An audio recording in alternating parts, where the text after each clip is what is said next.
Alright friends, let's get ready for part 2. Following the Berlin Conference, Africa wasn't just divided by Europe, it was also divided by betrayal, and Ethiopia played a key role in that betrayal.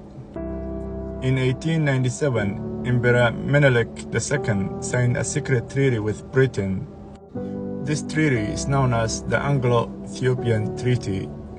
Britain handed Ethiopia a vast Somali territory, the Ogaden, the Haud, and the reserved area, a land that didn't belong to them, a land that was full of Somalian inhabitants, Somali Muslims who were never consulted, and Ethiopia accepted eagerly.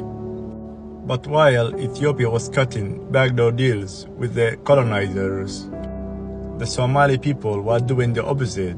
They were fighting off the empire and the colonizers.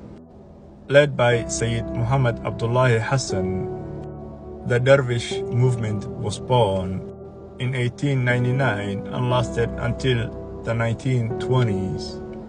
More than 20 years fighting for freedom. This was not just another rebellion. Sayyid Muhammad Abdullahi Hassan, alayhi rahmah, and his fellow warriors defeated the British more than 4 times. And this forced the British to retreat to the coastal areas and coastal regions. They refused to kneel to Britain, to Italy, and to the Ethiopians that were puppets of the colonial empires. Their resistance shook the world, which has become a symbol for a lot of Africans that were facing the same challenges. Instead of joining the struggle against the colonizers, the Ethiopians have decided to join the attack against the Somalians. British records show that the Ethiopians have joined and assisted the colonizers and the British Empire militarily and manpower. While the Somalians were fighting the British on the coastlines, the Ethiopians were attacking the Somalians from the west. History shows that the Ethiopians did not only accept colonialism, they were helping the colonials. They were helping the European empires subdue other Africans, and those Africans that were struggling against the colonial powers, Ethiopia was there to help them and made sure that those sufferings continued.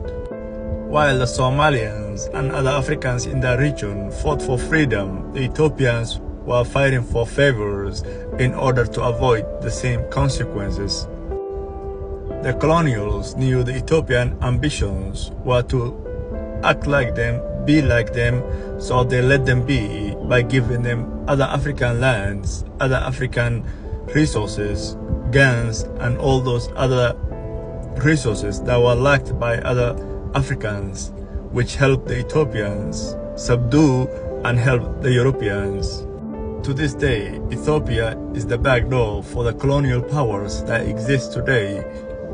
But history tells us that the Somalians did not surrender, did not give up easily, and they fought all the way to the end.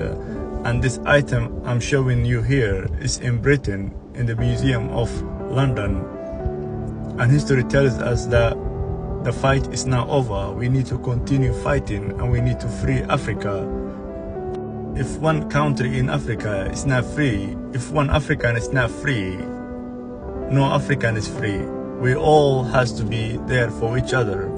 And Ethiopia, there's a lot of things that are going on right now with people that has been subjected to colonial tactics.